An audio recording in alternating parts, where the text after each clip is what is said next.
How would I know that I am buying a stolen vehicle? That's a very good question. So we have been doing this for the past 3 years now. If you take the date from 2022, so we have been able to gather some statistics or some facts that we generally share with the public when we are engaged on platforms like this. Now, there are a lot of red flags that come to mind when you are dealing with stolen vehicles. First of all, we have put out a list containing some of the vehicles that are prone to theft. We have named the Honda CR-V, which on our list is the highest number in terms of the vehicles that are being stolen. We have mentioned the Dodge Ram. We have mentioned the Ford F-150. We have mentioned the Range Rover. But in addition to that, you are also looking at the BMW X7 and X8 series. You are looking at the Mercedes, all those luxury brand of vehicles. And this is actually because these vehicles have a high-end value. If you look at the fact that a person who goes to steal this spends or expends almost no resources in getting these vehicles and selling them, it's a lucrative business. There's also a very high demand for the vehicles. This is one of the problems. And now, in terms of the other red flags, when you are purchasing such a vehicle and you question or you try to ask a lot of questions pertaining to the transaction history of the vehicle and you are getting an evasive seller, that should be a problem. That should be a red flag for you to quickly identify.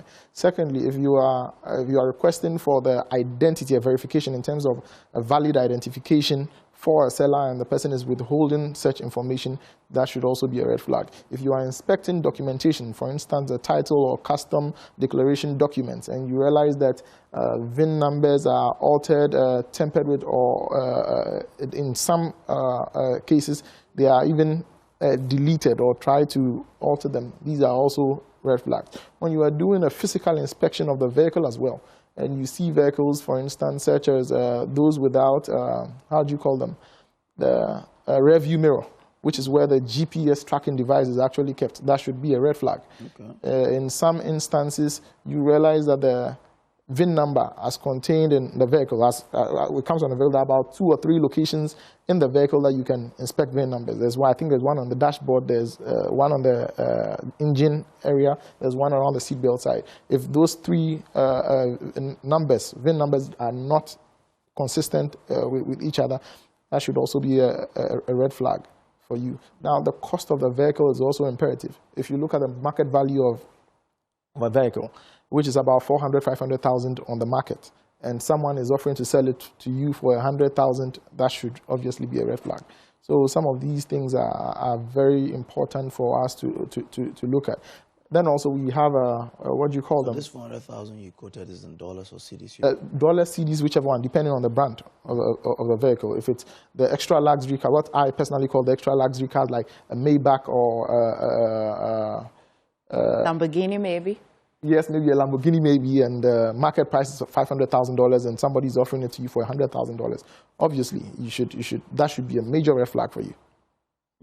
Interesting. I mean, you're just telling us how you can avoid getting into such troubles, but one can only be very careful, right? Some people have mastered the craft, and you can be so aware, but you just can make that mistake. And when you do, what do you do? So first of all, if something like that happens, you should contact the authorities. Which one of the authorities? EOCO, Interpol, the primary authorities. You can. You also have to ensure that you are giving us details of the vehicle, details of the person you are conducting the transaction with, and at that point you stop the transaction.